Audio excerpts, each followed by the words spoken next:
नमस्कार दोस्तों, आप सभी का हमारे YouTube चैनल मायर देश में हार्दिक स्वागत है। जी हाँ दोस्तों, आज हम आपको ले जाने वाले हैं महादेव के ऐसे शिवलिंग के पास जहाँ पर एक गौमुख है। गौमुख से अनवरत जल की धारा बहती रहती है।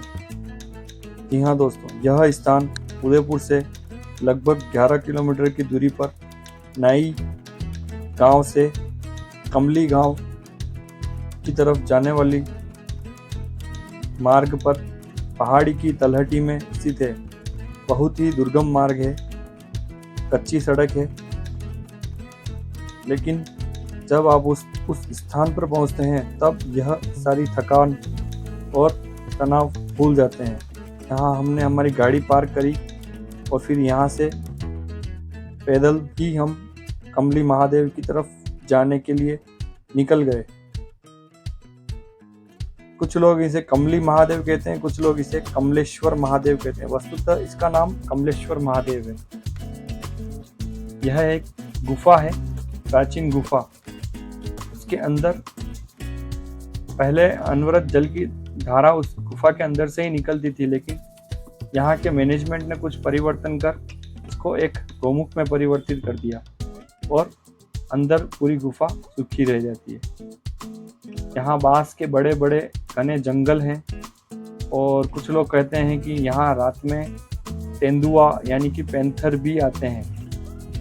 तो बेहद ही शांत प्रकृति की गोद में और एक रमणीय स्थल भी है।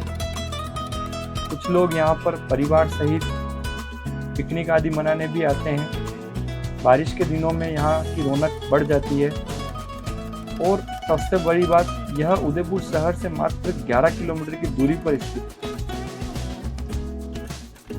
बहुत ही सुंदर और शानदार, एकदम शांत वातावरण है यहाँ का। हम जब हमारी टीम यहाँ पहुंची तो हमें भी एक अनोखी शांति का एहसास हुआ और हमारे ऐसा लग रहा था कि जैसे हम हील हो रहे हैं। यह वह गौमुख जिसमें से अनवरत जल की धारा बहती है।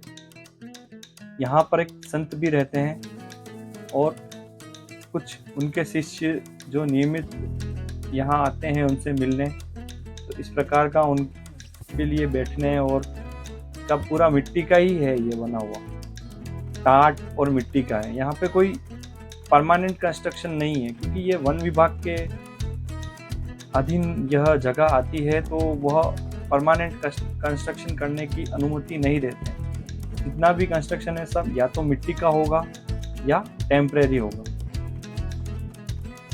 यहाँ यह देखिए, बिल्कुल चारों तरफ पहाड़ों के बांस के जंगल और इवन सीढ़ियाँ भी मिट्टी की है। यह एक कुंड का प्रारंभिक रूप है। यहाँ पानी एकत्रित होता है और यहाँ से यह वह गुफा जिसके अंदर वह शिवलिंग है।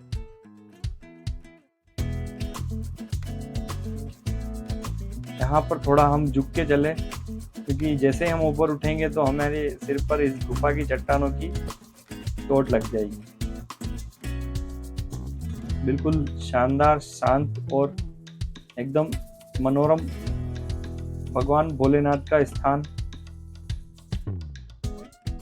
अंदर जाने पे हमें एक शिवलिंग दिखाई दिया और इस शिवलिंग के पीछे आप देखेंगे एक प्राकृतिक रूप से नाग की रूपी पंचमुखी नाग की चट्टानें बनी हुई है। आपको देखने पे ऐसा लगेगा साक्षात नाग देवता भगवान शिव के ऊपर छाया कर रहे हों। यह चट्टानें भी